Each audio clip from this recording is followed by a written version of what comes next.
Sveiki! Daniels Šamburskis, man laikam nepieteiks neviens, tā kā es pieteikšu pats sevi. Paldies jums, ka šodien ieradāties. Es gan droši vien vēl kāds pievienosies, bet pamazām iepazīstināšu ar šodienu, varēsim tad aprunāties par dzīves kvalitāti. Jā, tad šodienas tēma ir dzīves kvalitāte ģimenēm, kas saskāršies ar demenci. Ļoti aktuāls topiks, manuprāt, ar ko es saskaros ikdienā. Šodien, ja tā skatās, tas varētu būt bijušas vismaz kādas gandrīz 10 reizes, ja, kad kādus nokonsultēju, kur šī bija aktuāla tēma. Ja skatos, brīvi krēsli ir, tā kā es piedāvāju cilvēkiem šodien var apmeklēt. Daudz ir skrienoši, tā kā paldies jums, kad atradāt laiku ierasties. Bet varbūt pirms mēs sākam, drusciņi arī jūs varētu iepazīstināt par sevi. Varbūt dažas sejas es jau tā kā atpazīstu vai tikko iepazināmies. Bet cik daudz no jums tā kā patiešo ir iesaistīti demences slimnieku aprūpē? Es pieņemu, ka lielākoties tie esat jūs, jā, un kur ir radinieki, kur ir tā kā no ģimenēm? Jā, tie esat jūs, un varbūt neradinieki, kas tā kā profesionāli ar to nodarbojas, arī ir kāds. Jā, redz dažas rokas, paldies. Bet drusciņi izkustinājām, tā teikt, to ledu, varētu tad arī sākt. Bet visu pirms jāsaka paldies kolēģiem. Profesors Staube bija pirmais, kurš runāja pagājušo nedēļu. Bija patīkami iepriecināts, ka tas bija nevis kārtējais psihiatrs, kurš runā par tēmu, ka tas bija ergoterapeits, bet šodien jums ir atkal psihiatrs. Jā, tā kā īsumā varbūt teorētiskais pārskats, kas tad tas vispār tāds ir. Vai šis jums ir kaut kas pavisam jauns tāds koncepts, vai tā ir jauna informācija, vai ļoti esat jau ar to iepazinušies kaut kur? Varbūt kāds var komentēt. Tas ir tā kā pavisam jauna informācija, ka vispār demence tāda pastāv, vai, skatīsimies.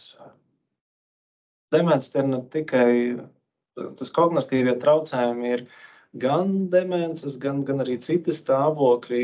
To mēs šodien skatīsimies, salīdzināsim. Kas ir manā kompetencē, ir arī depresija, protams, kas ir, brīžiem vairs nevar tā kā novilkt to robežu, kur jau sākās kaut kādi atmiņas, vai tādi jau rupjāki traucējumi, ka tā depresija jau tā kā pārvēlusies, pārgājusi ir tajā nākamajā līmenī. Aktuāli ir arī ne tikai Latvijā, bet arī citur pasaulē ar vielām saistīti traucējumi. Alkohols lielākoties, protams, šajā vecuma kategorijā, bet arī psihotiski traucējumi, delīrijas nereti ir ļoti liela problēma. Šo es gribēju ielikt, atgādināt, jo, manuprāt, iepriekšējās lekcijās drusciņi par to tā kā mazāk bija pieskāries, kad īpaši, teiksim, delīrijas, kā pats pēdējais, jūs redzat apakšā, gandrīz pa labi, ir izplatīta problēma. Man liekas, ka progresē demence, bet patiesībā ne, tas delīrijas, kas ir uzslāņojis demencē, un te jums ir nepieciešams daktars. Varbūt pirms mēs pārējām pie jau tuvāk šodienas tematam, par šo ir kāds jautājums, kas varbūt tur sanarvozējies. Ja izalpo, tad būs interesantāk. Tad vēlreiz par to jautājumu, vai šis ir jums tā kā ļoti labi zināms vai pilnīgi jauna informācija. Dažas galvas māja, dažas ne. Tad vēl sīkāk par to, kur tad ir robežas starp viegliem kognitīviem traucējumiem un demenci. Ļoti grūti noteikt. Mums ir dažādas skalas, jūs jau varbūt zināt, ko mēs izmantojam, mēs mēram, ne gluži IQ, bet mēs mēram kognitīvās spējas, cik cilvēks spēja iegaumēt, cik cilvēks spēja izlasīt, cik viņš spēja atsaukt atmiņā un tā joprojām. To mēs izmantojam kā diagnostikā, tā arī pēc tam, lai salīdzinātu, kā tad mums iet. Ja, tur pēc mēneša, pēc gada, pēc 2, pēc 5, jā, atkal uz grupu jāsūta, nu, tad tas mums ir kā pierādījums, ja tur tā ciparu izmaiņa, kad ir notikuši progresīva, vai taisn otrādi mēs stāvam uz vietas, un tas funkcionālais līmenis nav būtiski mainījies. Bet kas ir pats svarīgākais, kad demences gadījumā cilvēks nevar būt vairs patstāvīgs. Viņš var zīmītas rakstīt, printēt, drukāt, bet netiek galā. Jā, tomēr tas funkcionāls līmenis ir krities. Jā, viņš vairs nespēja kompensēt. Jā, tas varbūt tas atslēgas vārds par šo. Un tas arī ir tieši riska faktors, lai attīstītos šie traucējumi. Arī pārīti ar viegliem kognitīviem traucējumiem pacientus šodienās konsultējas. Ja, tad viņi ir ļoti, ļoti augsta riska kategorijā. Ja jūs jūtat, ka jau tā tuvojās kaut kāda varbūt pirms demence, līdzīgi kā prediabēts vai kas tam līdzīgs, tad dara aizdomāties, vai jau tādā brīdī nevajag cilvēciņu tomēr vest pie psihiatra, lai kaut kā agrīni jau sāktu iet virsū situācijai, ja to risināt. Normāli novecošana pretstatā būtu kaut kādas izmaiņas rodās, bet cilvēks spēja būt neatkarīgs, patstāvīgs, viņš turpina darīt savas lietas, iet savās gaitās, viņam tas izdodās, varbūt lēnāk kā citreiz, varbūt tas ir grūtāk, varbūt iesāpās kaut kas, bet spēja to izdarīt un ar laiku pieņemt kaut kādā veidā, varbūt ar medikamentiem, pretsāpju vai kādiem, spēja tā kā iet uz priekšu. Un šeit arī svarīgi, kad mums jāsaglabā tā funkcionalitāte, mums tik un tā ir jāatbalsta cilvēks. Bet savukārt, kas ir demence? Te es atļaus ielikt vienkārši to definīciju, kāda viņa ir. Es neesmu viņu pielāgojis. Vienīgais izskaidroju, ka tās augstākās kortikālās ir tās prāta funkcijas. Bet šī ir oficiālā definīcija, SSK-10. Tā kā mēs to definējam, koncīlijā ņemam vai kāda tas ir, lai izstāstītu, kas tad ir šie traucējumi. Tad būtiski saprast, ka tie ir radušies, lielākoties kaut kādā laika nogrieznī, nevis pēkšņi. Kādreiz arī pēkšņi, ja tas ir kaut kāds maģistrāls, plašs insults, tad nereti tā ir pēc tam demence vienkārši ir, neuzsūcās.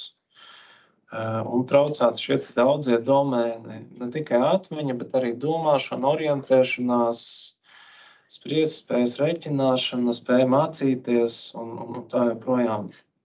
Bet nav obligāti viss, pietiek ar kaut ko, bet tam funkcionālais līmenis ir atslēgas vārds. Bet demences, tas demences lietusargs, demences, tas ir sindroms, tā nav vienādības zīme ar Alzheimera slimību, tā nav vienādības zīme ar kaut ko. Demence sēž tur augšā, tur, kur tas bumbulīts kaut kāds, un tad tā lietusarga apakšā ir Alzheimera slimība visbiežāk, tad ir, kardiovaskulārās slimības un citas stāvokļi. Un tās visas ir demenču izraisītājas, tās slimības.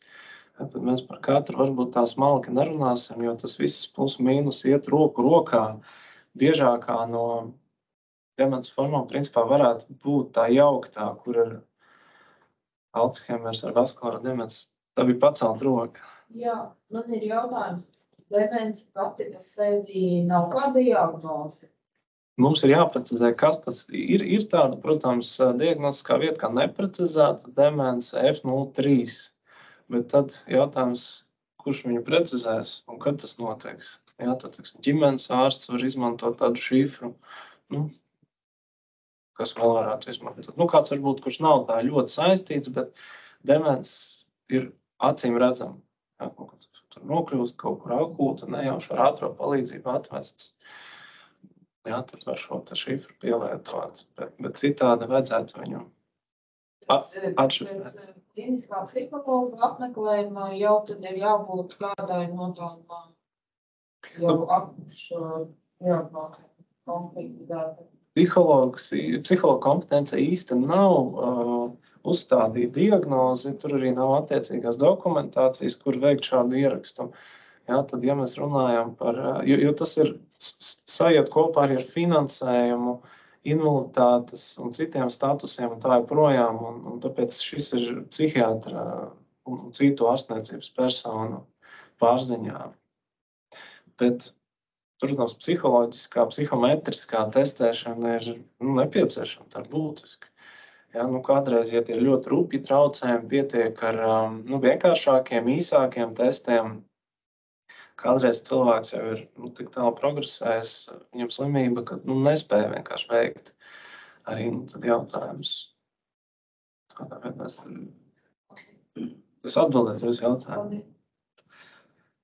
Varbūt ir reizes vēl kāds vēlas uzdot jautājumu. Ja nē, tad nākošais slaids par to, kas būtu jāņem vērā demences gadījumā, kad tā nav normāla novecošana.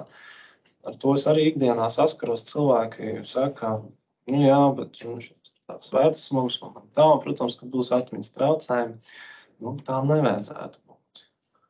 Tas tā nav, kad vecums vienādības zīme uzreiz.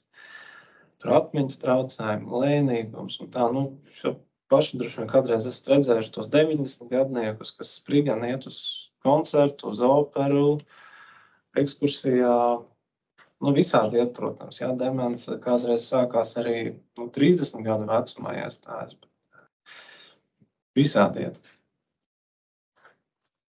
Joprojām nepastāv neviens veids, kā pilnīgi izārstēt lielāko daļu demenci, tas ir Alzheimer slimība, kā, bet ir tādi veidi, kā demences veidi, kuri ir rekurenti, kurus var atgriezt, jā, piemēram, B12 vitamīna deficīts. Piemēram, kas tas vēl varētu būt? Cilvēks sāk lietot kādu medikamentu, ja, pretsāpju, opiātu, un tad viņam krītās kognitīvās spējas, mēs to medikamentu atceļam, un cilvēks atkal spēja funkcionēt. Viņš spēja spaigāt, viņš spēja uzsmērēt sviestmaizi, viņš spēja aiziet uz toaletu tādā kā. Tas var runāt par tādu reversabu formu. Cilvēks pēc tam dzīvo vēl ilgi un laimīgi. Bet, protams, iet dažādi. Par to mēs runāsim šodien vēl daudz. Demencē nav sociālu, kaut kādu ekonomisku vai ētisku robežu. Visi slimo. Es tagad kā piemēru parasti aktieru Holivudā Bruce Willis minu, kuram ir frontotemporālā demence. Cik viņam precīzi tagad ir kaut 60, 70 jau gadi. Bet ļoti jauns, ļoti situēts cilvēks, kurš varētu saņemt ārstēšanu, bet diemžēl tāda neeksistē. Un visdrīzāk viņiem šie traucējumi progresēs. Tas kā piemērs daudz ļoti slavenību daudzu, un to var izmantot kā, ilustrāciju savējiem vai jūsu aprūpējumiem, ja, kad daudz slimo un kad nevajadzētu varbūt iekrist tādā depresijā. Tas gan droši vien attiecas vairāk uz agrīnām stadijām, kad cilvēki vēl vairāk saprot, kas ar viņiem notiek. Nepieciešams nodrošināt atbalstu aprūpi. Un te es gribētu drusciņi par to savu personīgo pieredzi pastāstīt. Tie ir mani vecvecāki, Alla un Jevgenijs, kuri, diemžēl, vairs nav starp mums. Jā, bet viņiem abiem bija demence, vecmāmiņai bija vaskulārā demence, kas attīstījās pēc vairākiem insultiem. Vectēvam bija jādomā Alzheimera tipa demence, jā, tā kā pilnīgi citādi, atšķirīgi.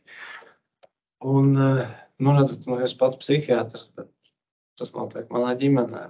Ko nevar darīt. Kaut kā bija jāmanedžē. Tiešām brīžiem bija kā bija diezgan grūti. Par veco māmu jāsaka, ka kaut kādā ziņā jau pati vainīga, kad medikaments nelietoja. Cilvēkam mirza aritmija. Viņas vecākiem arī bija zināms sirds asinsvadu saslimšanas, tā kā vajadzēja apzināties, ka kaut kas ir jādara. Bet, tādas netradicionālās metodas likās, ka būs efektīvākas vai drošākas, un tad tiklīdz tiek izrakstīta no slimnīcas, ja pēc kardiologs labi pastrādājas, medikamentus lietot beidz, tā kā pirmais insults, otrais insults, pansionāts.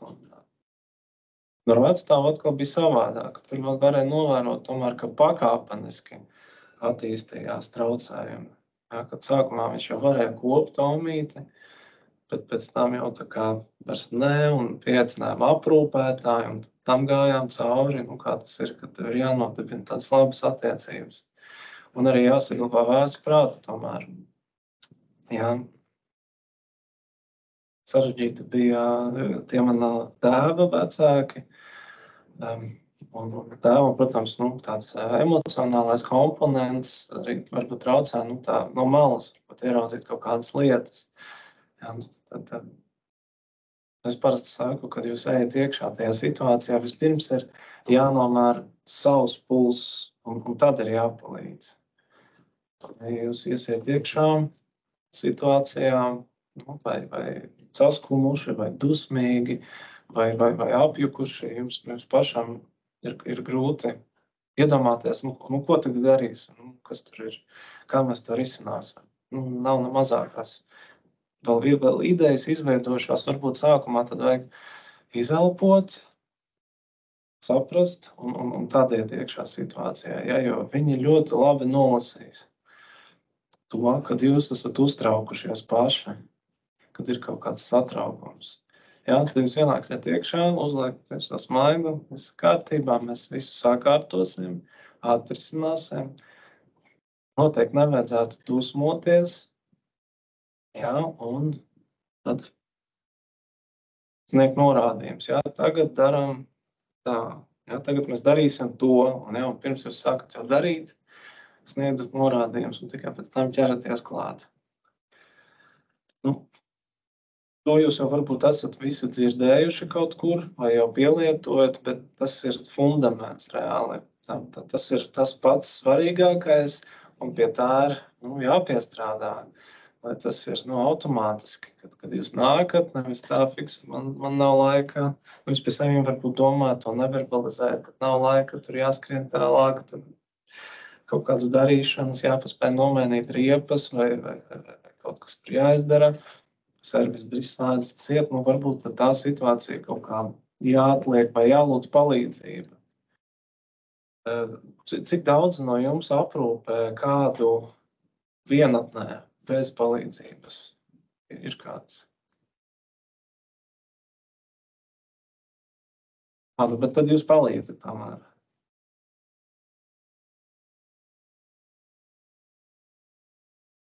Kādreiz aizprāts?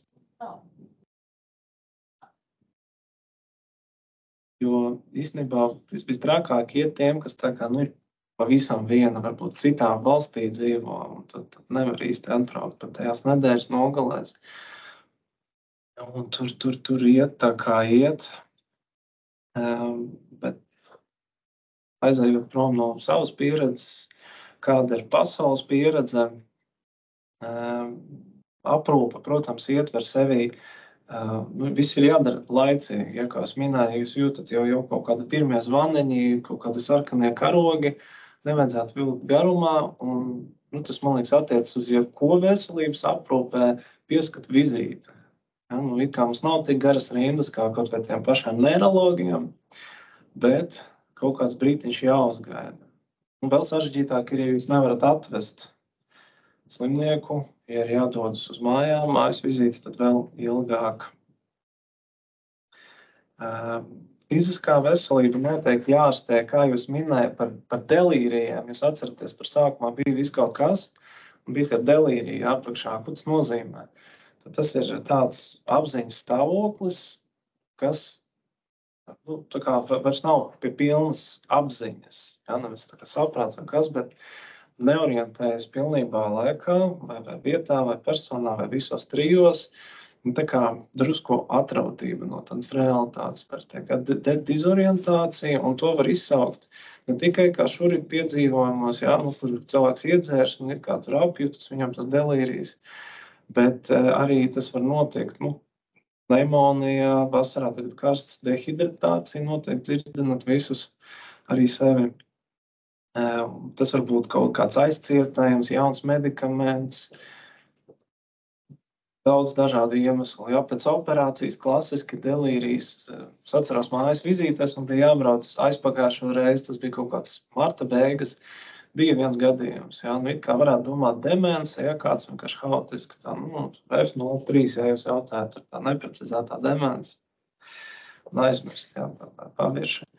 Bet nē, tas bija klasiski delīrijas. Es domāju, ka ar to cilvēku tagad jau viss ir kārtībā. Tur vairs nav kaut kāda dizorientācija. Tā. Fiziskās aktivitātes pagājušo reizi bija daudz. Ja? Kāds bija varbūt pagājušo reizi? Tur bija dažādi vingrinājumi, bet tagad es arī zinu kādus, jā, varbūt parādīšu jums, ka pats vienkāršākais ir tāds. Nevajag tā šeit liekt. Jā, tad viena dūrīte, tad plaukst. Dūrīte plaukst un otrādi, jā, dūrīte plaukst. Tā. Jūs sapratāt ideju. Pašiem tā var patrenēties. Šodien ar kolēģi ir jāprunājos. Viņi mums arī fiziskām aktivitātēm darbos Pārdaugavā. Es esmu Kultūras centrs Pārdaugavā. Tad sarežģītāk esot jau tā kā vienlaicīgi gatavot ēst un guldināt. Gatavot ēst, guldināt un otrādi. Ja? Tas jau tā kā sarežģītāk. Visāds tādas lietiņas.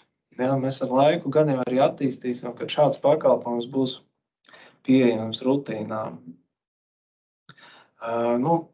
Droši vien visi esat saskārušies ar kaut kādām uzvedības pārmaiņām, demences slimniekiem. Kas tas varētu būt? Varbūt kāds piemērs, kā varētu mainīties uzvedība demences. Jā.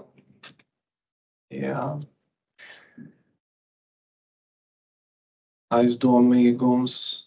Jā,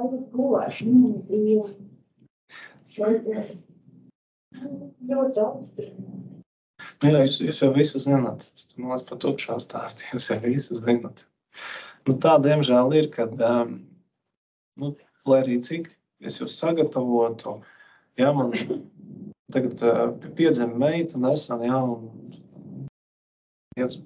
kā bērna aprūpe, tas ir kaut kas jauns priekš manis, un tas ir diezgan, tā labi, ka tu aiziet kursos, tev iedod paturēt lēli, bet ka tas ir jādara praktiski, un tur pavisam savādāk, bet tur ieslēdzās kaut kāds tiešām tāds vai adrenalīns, vai kāda otrā elpa, ja, un tad tu reiz tiešām sāc jau saprast, kā to situāciju darīt. Bet ja jūs, kaut kādas emocijas jūsos būs tomēr, negatīvas vai bailes, vai pat nepatika, nogurums, kaut kāda frustrācija, protams, ka tad ir grūtāk, un tad iespējams kaut kas buksēs un nesanāks. Tā kā visu pirms nomēram savu pulsu, un tad dodamies iekšā situācijā. Sākumā izelpojam paši, un tas jau palīdzēs to situāciju normalizēt, līdzsvarot, uzlabot, atrisināt. Lūk. Tagad beidzot ievada daļa ir noslēgusies. Dzīves kvalitāte. Kas tas ir dzīves kvalitāte? Šī ir pēc WHO, ja Pasaules veselības organizācijas definīcija, rupšs mans tulkojums, es atvainojos. Jā, tā kā māku tā daru, jā, tad tas ir svarīgi ir, protams, kultūras, jā, mēs dzīvojam Latvijā, tad Latvijas kontekstā to skatīt mūsu gadījumā, kādas mūsu vērtības, tur šodien atšķirsies, kā tās ir austrumos vai rietumos, tālos, ziemeļos. Tāpat personīgie mērķi, sapņi, standarti, notikumi. It kā tā visaptvaroši pateikts, bet tajā pašā laikā neko nevar saprast. Vēl pāris definīcijas varbūt. Jā, šeit savukārt jau nav tulkojums, tas ir no Latvijas avotiem, jā, tad atļaušos nolasīt. Šis nav nacionālais enciklopēdijas. Dzīves kvalitāte ir daudzdimensionāls koncepts, kas ietver visus dzīves aspektus, bet joprojām nav panākta vienošanās ne par konceptu dimensiju skaitu, cik tad tur tās rociņas būs, ne arī par to, kādas viņas būs.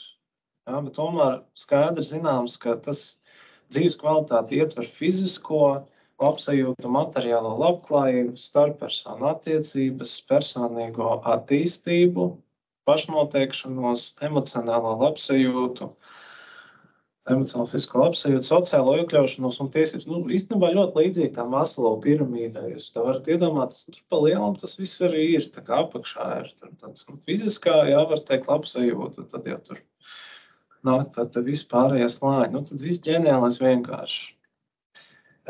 Tezaurs savukārt saka, ka dzīves kvalitāte ir personas, ģimenes, personu grupas, sabiedrības labklājības rādītājs, kas ietver atkal fizisko un garīgo, es domāju, emocionālo veselību, brīvo laiku, tā izmantošanu, darbu arī, saikni ar sabiedrību, tiesības patstāvīgi pieņemt lēmumus, tos realizēt, kā arī materiālo nodrošinājumu.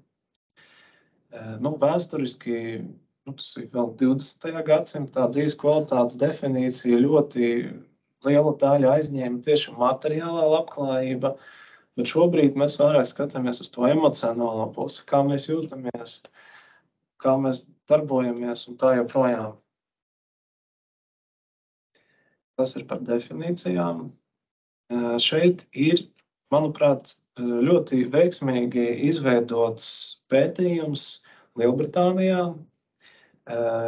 Profesora Dalī, jūs redzat apakšā ar atsaucu uz pētījumu 19. gada, bet ļoti izdevies par tieši aprūpētāju, kuri ir radinieki dzīves kvalitāti.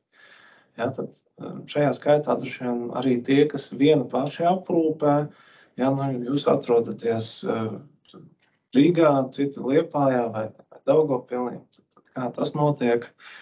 Un ko tad viņi secināja? Daudz dažādu secinājumu, bet mēs cenšamies darboties pēc pierādījumiem balstītas medicīnas ietvaros.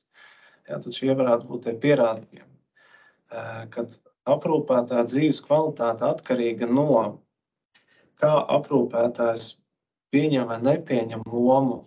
Tiešām kādreiz ir tas viens cilvēciņš, viņam tā kā nākas kļūt par aprūpētāju gandrīz vai tāpat, kā meitai ir jāapredz blakus karaļu valsts princes.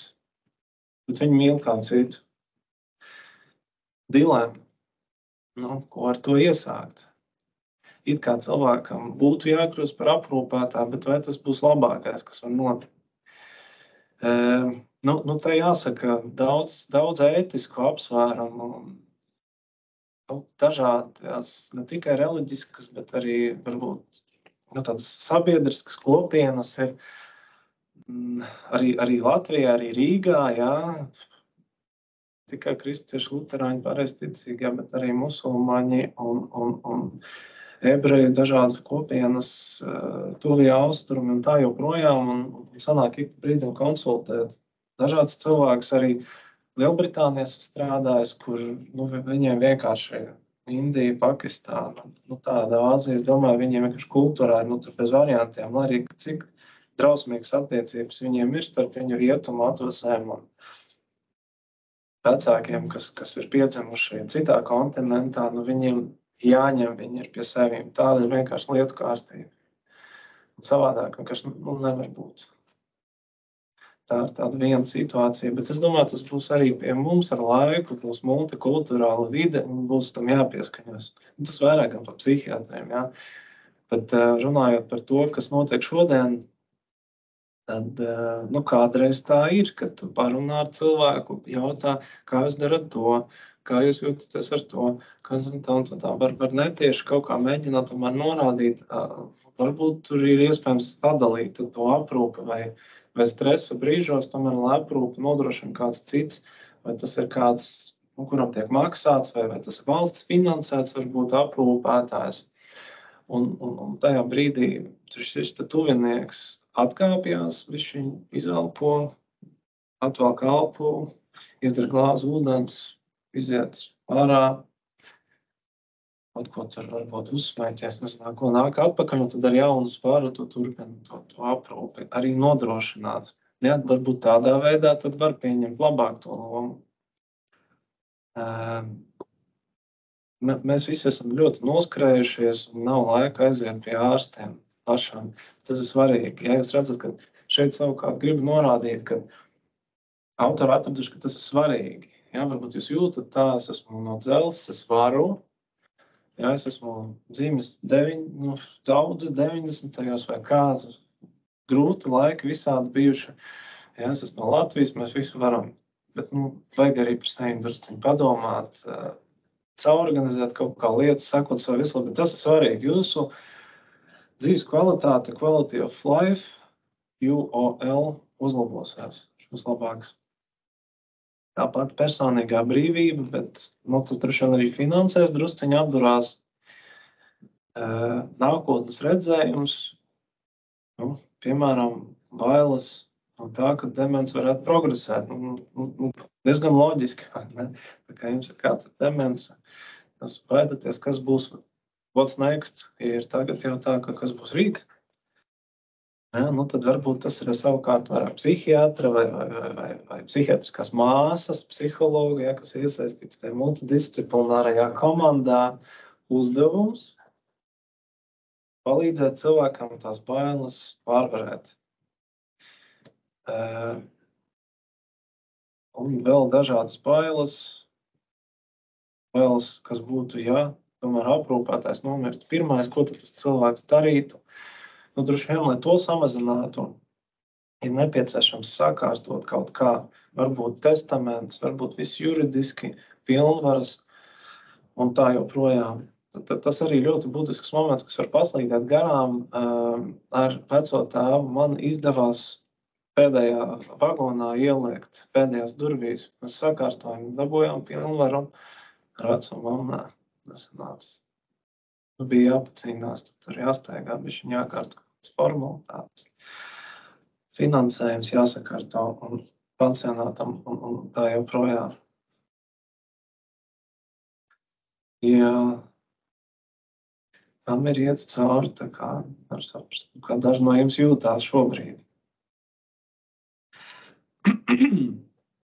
Savukārt šis pētījums Austrāļu Mohameds Asfija ir autors 22. gadā veikts. Un šeit savukārt jūs redzat neformālai demences slimnieku aprūpētāju dzīves kvalitāti. Jā, tas tie, kuri nav varbūt oficiāli piesaistīti, tur labais samarietis, kaimiņš, kaut kāds tur vēl, tā, jā, mēs ik pa drusciņai arī šos pienākumus pildām sabiedrībā. Varbūt ne tā, kā tu var iedomāties, bet dažādi. Jā, bet es tā iedomājos Austrālijā, viņiem drusciņi vairāk brīvā laiku, tad viņi ir vairāk D vitamīns, viņi tur priecīgāki. Vispār. Gluži zāle zaļāka ir tur, kur mums nav tādas savas problēmas, bet es ticu, ka tie resursi, kas tur ir vairāk, līdz ar to viņam vairāk ir iespējas. Varbūt atbalstīt vienam otru. Varbūt nē, varbūt tomēr tas nāk no viņiem. Varbūt patiesībā arī tur ir finansiālas grūtības un vienkārši viņi tādi ir, kā sabiedrība. Manuprāt, tas arī būtisks aspekts, kas ir pie mums. Mēs esam tomēr tādi ļoti rezervēti tauta. Mēs esam katrs pats par sevi. Cik intervijas es lasu. Es pēdējo pusgadu abonēju, gan kaut kāds žurnāls ir. Es atmest tā nav reklāma. Jā, bet tiešām dažādas intervijas vai vienkārši cilvēks izsakās ik pa brīdim, to dzirdi, un tas nav tikai mans izdomājums. Tā kā, manuprāt, kad šī ir lieliski iespēja man aicināt jūs tomēr vienam otru vairāk atbalstīt. Vienmēr būs arī cilvēki, kuri nav tik labi vai nav, es esmu pelnījuši vai kā to atbalst. Jūs man saprotat. Jā, es neaicinu nevienu ne uz ko, bet ir vērts aizdomāties, jo mēs esam tie, kas veido mūsu sabiedrību šodien. Tas savukārt tādu atziņu vairāk ieguvu, kad biju pie kolēģiem Beļģijā, Ģentē. Liels paldies profesoram Lemensam, manuprāt, vienkārši psihiatrs no dieva, arī lieliska personība, kas es ļoti pateicīgs, kad viņš man uzņēma un varēja skatīties, kā viņi praktizē lietas, kā tas notiek. Ja? Tā atziņa galā atnāca kā 2+2, viss ir mūsos. Ja arī Dr. Sīla, ko dara, manuprāt, ir vienkārši kolosāli, ļoti pelnīti. Arī iet uz priekšu, viņiem durvis tiek atvērts jauniem projektiem, tāpēc par daļai esmu arī šodien uzaicināts, tāpat kā pārējie lektori iepriekšējās reizēs. Tā kā ir jādara un lietas ies uz priekšu. Ja, tas, manuprāt, beigās parasti prezentācijas ir tie fakti, ko paņemt uz mājām. Šis varētu būt viens no tiem, ja jūs tā kā saķersiet matus uz galvas, tad jūs nevarēsiet tikt uz priekšu, varbūt aprūpi. Bet, ja jūs darīsiet, ja jūs iesiet iekšā, kaut ko mēģināsiet tur pielāgot, paklausīsiet drusciņu tā, tad arī būs rezultāts kaut kāds zināms. Lūk, bet ko mums pieredze rāda, ir svarīgs šis gan atbalsts, gan attiecības, spēja tikt galā ar situāciju, gan emocionālā, gan praktiskā līmenī.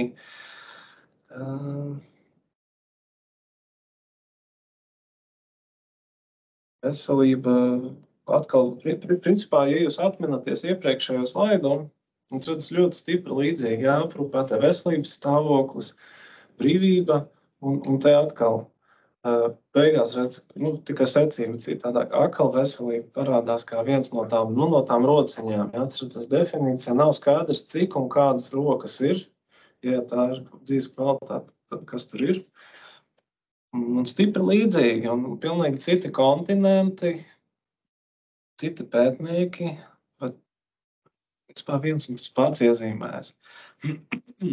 Tad, ja mēs sanāk runājam par dzīves kvalitāti, ir svarīgi, kas nomērīt savu pulsu, respektīvi tā veselība, fiziskā, garīgā, sabiedrības, par ko arī tikko sanāca aprunāties nedaudz.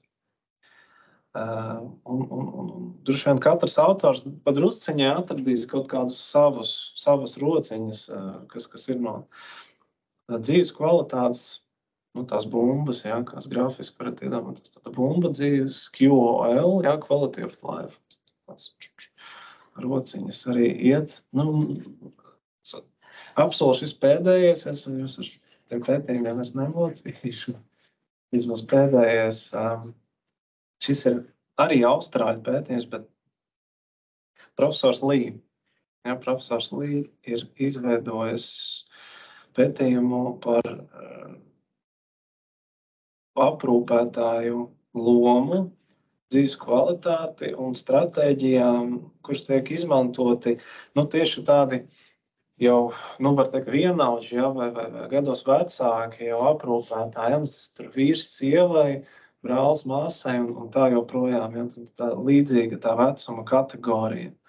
Tad kas tad bija veikts, aptaujātas 198 šāda te Austrālijas iedzīvotāji. Tur tika izmantot specifiski rīki, varbūt nav svarīgi kādi, bet tas viss bija zinātniski un tā pamatoti. Nevis vienkārši mēs to tam sarakstīšu kaut kāds nedaudz jautājums. Un secinājumi bija tādi, ka laika trūkums ir problēma. Tas, protams, ģeniāls secinājums, vai ne, laika trūkums. Bet kas vēl tika atklāts, kad quality of life, dzīves kvalitāti būtiski ietekmē dzīvošanu kopā ar aprūpējumu. Respektīvi, ka jūs dzīvojat kopā, ne visi var to izturēt. Un tur ir jāpieņem lēmumi. Un lēmumus vislabāk nepieņemt vienam. Lēmumus labāk pieņemt kopā ar kādu. Un te nāk ne tikai psihiatrs, bet arī labs sociālais darbinieks, labs aprūpētājs, kurš varbūt tad ir cilvēcīgi kaut kāds ieteikt. Kaimiņi, radi, medicīnas māsas, psihologi, jūsu pašu ģimenes ārsti, jūsu pašu draugi, varētu sakot, visi iesaistītie cilvēki. Varbūt ir vērts ar kādu uzticības personu par to aprunāties un neturēt pie sevis kas mums ir raksturīgi mūsu platuma grādos vispār, sabiedrībā. Tā kā mēģinām kopā mēs esam spēks. Dzīves kvalitāte tad uzlabosies. Depresija un trauksme. Es domāju, ka, protams, nepētīsim to dizainu, kādā ir veikts šis pētījums, bet bieži tie ir arī citi traucējumi, ne tikai depresija ar trauksmu, bet tas varbūt halucinācijas vai kas tāds, murgu idejas. Tad tas arī apgrūtina, protams, to aprūpi. Te jāsaņem visdrīzāk medikamenti, lai to situāciju izmainītu. Slikta fiziskā veselība arī pirms tam izskanējusi. Jā, un tas ir jākultivē laicīgi, jāatklāj, jārastē. Nevis tur cilvēkam jau ir 88 gadi, ko tur vairs, viņš to vietas. Kaut kas jau beigsies dzīve, pēdējā varbūt jau paragrāfs iet. Nē, tā nevajadzētu. Tad tā dzīves kvalitāte gan jums, gan mums, visiem kopā sadarbojoties arī uzlabosies un lietas ies uz priekšu, uz augšu. Ir jau tāda ģimenes ārsta, kuri pasaka, ko jūs gribat, viņiem taču ir... Es ļoti atvainojos par kolēģiem, tiešām tā nevajadzētu notikt. Tas ir piedzīvums, jā. Bet visiem mums ir sliktās dienas. Bet tas ļoti aicina, jā. Tā ir bieža situācija, kad mēs nezinām par iespēju mainīt ģimenes ārstu. Tās ir mūsu tiesības, to mēs drīkstam darīt. Ja nav izveidojusies sadarbība, mēs drīkstam mainīt ģimenes ārstu, mēs drīkstam mainīt psihiatru, psihoterapeitu, neirologu un tā joprojām sociālo darbinieku, manuprāt, arī tur samē. Tā kā, ja tur kaut kas buksē, tas ir ļoti svarīgi. Ir jau ģimenes ārsts, kur saka, ka diagnozē vecums vienkārši. Jā, tas jāpēc. Tā varbūt ir kaut kāda diagnoze, tur grūti dzīves apstākļi, tur Z73. Tieši vecums. Cilvēks ir vecs, ko jūs gribat? Paskatieties pasēties. Jā, tās pārnotās frāzes. Jā. Bet pie demencijas grupu var dabūt. Jā, es sūtu, un to ir iespējams izdarīt, un kolēģi kādreiz saka, jāgaida pusgads, demences gadījumā nē. Nav. Mamma jāgadīja. Nezinu. 2 mēneši varbūt pagājuši. Es cilvēku no šā. Viņai bija vienkārši arī tā tāsinājums ar tām dilērijām un gadu, bet kaut kādā brīdī. Bet nav. Bet to var iedot slēgļiem psihiatrs vai arī ģimenes jāiesaista. Vislabāk būtu, ja psihiatrs sūtītu. Jā, jo tā ir tomēr, tā kā, ja ir insults un, teiksim, nav demence, bet tur ir, Jo psihiatrs tas jau atkarīgs, kā laikam var kāds konflikts ar ģimenes ārstu, kā viņš to redz. Protams. Ja ģimenes ārsts ir iesaistās, tas notiek ļoti ātri, ja viņam ir interesi. Es, piemēram, zinu arī cilvēku, kurš dabūja pirmo grupu ar demenci. Jā, es domāju, ka jādod pirmā grupa. Tad arī pat tur nerunāja tajā reizē. Nē, tagad nemaz nesauc. Tikai dokumenti jāsaka. Jā, tu vienkārši mums arī psihiatrs un ģimenes ārsts var paprasīt par to iknēkstu, un ģimenes ārsts visu pateic, visu nokārt un izdarīt. Jūs arī pirmās? Jā, pārsūdz. Aprūpēsēju dot neatkarīgi kāda tā grupa, jo mums bija teikuši, viņi nav guļošai. Tur ir Tagad jau es nedod tās grupas atkarībā no guļošanas vai kas, bet cik ir iespējams zaudē vispārīgās darba spējas un vispārējo, jo tagad vairs nav arī tāda grupa kā strādājošā, jo mūsdienās cilvēks, viņš var būt pirmā grupa, piemēram, ar onkoloģiju. Un viņš var turpināt strādāt, ja viņš var darīt kaut kādus darbus. Tagad vairs tas nav, tas ir tāds no padomu laikiem palicis. Tur kaut kāds guļošās, strādājošās, nestrādājošās. Mums radinieks, kuram bija automaģija, pirmā grupa, kamēr viņš izgāja veselu gadu pusi, viņš turpināja strādāt, jo viņš varēja strādāt. Viņam darba devējs reiz pateica, ka nav nekāda ierobežojuma. Tur vēl, kur bija kaut kāds strīds, darba devējs iesaistīt kaut kāds jurists, visu noskaidrot, pateica, viņš var turpināt strādāt un ar savu pirmo grupu. Nav šobrīd tāda ierobežojuma vairāk, jo Eiropas Savienībā tāda nav. Tas varbūt tās vienkārši to cilvēku neinformētības, domāju, ka kaut kas no palicis un kāds arī līdz galam neizstāsta. Tur drīzāk problēma, kad kurš, tas pavisam cits topiks, bet ļoti īsi komentēšu, kad darba devējuši, ieraugot, ka jums ir pirmā grupa, parasti tā kā bez grupas jau ir grūti kādreiz darbā. Nē, viņš ir labs darbinieks, viņi vienkārši konsultējās, vai viņam jādzīvo tikai no grupas, vai viņš var turpināt strādāt, un viņš speciāli tāpēc viņš tur tā kā viņam pat tajā VSA tur no sākuma tā kā kaut ko teica, tā kā nē. Un tad viņi beigās sāka paši pētīt, viņi tie juristi un pateica kādu. Viņš var turpināt strādāt pie mums, mēs viņam maksājam naudu, un viņš vienlaicīgi arī, bet viņam tāds darbspējas, kā viņš vispār zaudē, to viņš zaudē, bet viņš var turpināt strādāt savādāk. Un mēs viņam var turpināt maksāt vēl kaut ko darbu. Ja pianistam norauj roku, tad viņam ir, kāds tas funkcionāls spējas zud un strādāt profesijā. Tad ar vienu roku it kā var turpināt spēlēt, droši vien būs, tā kā it kā viņš atbilst tā pirmajā, tajā savā profesijā. Bet viņš var strādāt kaut kur citur. Es teiktu, ka tas spēlēt savādāk, un tas, protams, arī no daudziem faktoriem atkarīgs, arī no kaut kādiem darba devējiem. Jūs varbūt stāstīt, ka sociāli to darbu izslēgt. Tā. Grupām izrunājām. Par formalitātēm izrunājām. Te es arī minu par formalitātēm, kad ir neaizmirst lūdzu par pilnvarām. Jo notārs, kā kurš cits bez problēmām, bet var gadīties, ka jūs dzīvojat kaut kur laukos un jums ir tikai viens vienīgais notārs un ar to ir jāsastrādājas. Protams, ka ja cilvēks atbild pareizi uz jautājumiem un runas spējas saglabāts līdz kārtībā.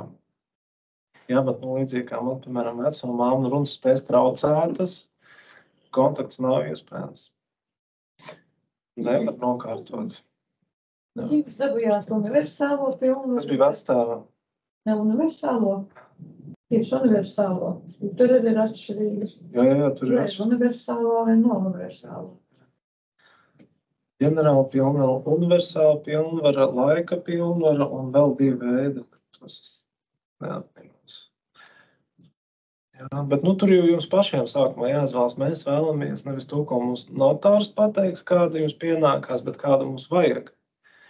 Mums vajag pilnvarojumu uz noteiktām rīcībām, tā var kādreiz varbūt sarunāt, ja tur jau aizdomīgums ieslēdzās demencē piederīgiem. Tik labi, klausies, mums vajag to rēķinus nomaksāt, mums vismaz tur kaut kādām tur darbībām, bankā vai kā pilnvaru mums vajag.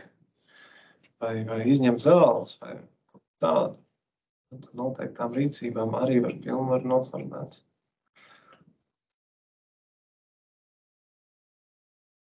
Tas, manuprāt, būtisks tāds aspekts par formalitātēm. Nevajag to, vajag novērtēt pietiekami, kāds var jums palīdzēt. Daudz šeit arī ētisko apsvērumu šajā slaidā, piemēram, kur turpināt dzīvot cilvēkam ar demenci. Vai tas būs mājās vai kur citur. Vai varbūt svešās mājās, varbūt nevis savējās, bet pārvākties pie bērniem. Vai to aprūpu spēja nodrošināt paši. Bet ja nespēja, ja reālā situācija ir tāda, kā ir, tāpēc mums jājūtās par to vainīgi. Jo tāda iespēja pastāv, ka to var nodrošināt kāds cits. Visādas situācijas ir, un to nevarēs izlemt neviens jūsu vietā. Protams, ja ir kaut kāds tiek nepietiekami adresētas tās aprūpas vajadzības vai nodarīt kāds ļaunums, nu, protams, nu, tad tā kā mums vajadzētu pārņemt drusciņu un, jā, varbūt piecirst kā, nē, tā nevar. Pārkāptas cilvēktiesības vai kas tāds. Līdzīgās situācijās varbūt jāiesaistās. Nu, protams, tās ir retāk, kā biežāk. Vides pielāgošana ir svarīga. Psihoemocionālais atbalsts piederīgajiem. Jā, nu varbūt nevis, kad tas ir vecums un cerams neko nevar darīt, bet, nu, tiešām atbalstīt, izrunāt, nu jā, nu, visiem ir savas dienas un arī cilvēkiem ar demenci ir labās un sliktās dienas un neņemat ļaunā, ja nu, ir izmainījusies personība un varbūt jūsu mīļais ir kādreiz neiecietīgāks un vairs nav tā bremze un varbūt pats nolamājās vai sviež ar krūzi. Nu, ja tas regulāri, protams, noteikti, tad iespējams kaut kādi medikamenti jāliet kādreiz kaut kas ir jāmēģina tur apčubināt, apģērbt, bet tad tur kaut kas nav. Nu, es saku, aprūpējot savu mazo meitiņu, pilnīgi līdzīgi. Es arī tur izrāvu roku. Un tāpat varbūt ar vienu cilvēkiem. Jā, nu, tad vienmēr jāiedomājas ir, kā tad jūs justos. Jā, nu, man ļoti patīk tādā ziņā profesors Taube, kad runāja, kad viņš par to cieņu, jā, ka, piemēram, iet dušā ar krēklu. Nu, tas tāds labs ieteikums. Jā, nu, jūs pateiktu, jūs kas mazgātu. Varbūt kādreiz pamēģina palūdzt kādam tur savam tuvākam. Šodien tu mani mazgāsi. Kā jūs jutīsieties? Ka jūs neesat pats, bet jūs kāds mazgā. Tā. Nē, nu, varbūt ļoti jauks pasaules. Bet, nu, tā, jūs sapratāt, jā, ka, teiksim, nu, tur jūsu radinieks kāds to dara. Nevis partners. Nu, tā.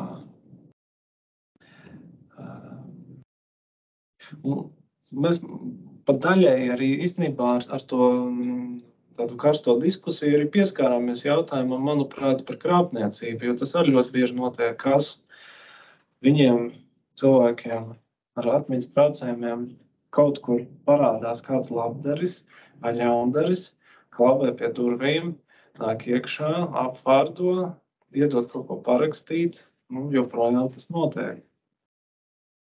Kā no tā izvairīties, nu, nezinu, nekā. Zvana viņi tagad tie krāpnieki, ir ārprāt, es nezinu. Ir kāds krāpniecības upuris. Domāju, katram pa drusciņi ir gadījies. Nu, man gan ne šajā saistībā, bet nu, kāds ir pa brīdim zvanu un to vai raksta, jābloķē cieta. Kā to, jā, jūs nopērkat vietu tālruni, nu, tur tādu labu gribētam, jā, cilvēkam, viņam tur sāka krāpnieks pieslēgties ar WhatsApp vai kā sūtīt kaut ko. Kaut kā noplūst informācija, jo kaut cik cilvēks var saglabāt, iemācījies, kā var rakstīt. Tā krāpniecība notiek. Bet, nu, tieši tādās situācijās nav neviena mācījās, nu, kad jūs aprūpējat kādu un tad uzrodās kāds tāds diezgan rūgta pieredze, jā, kādam tiešām tur noraksta kaut ko. Un klasika, protams, kaut kas īpašums vai mantojums.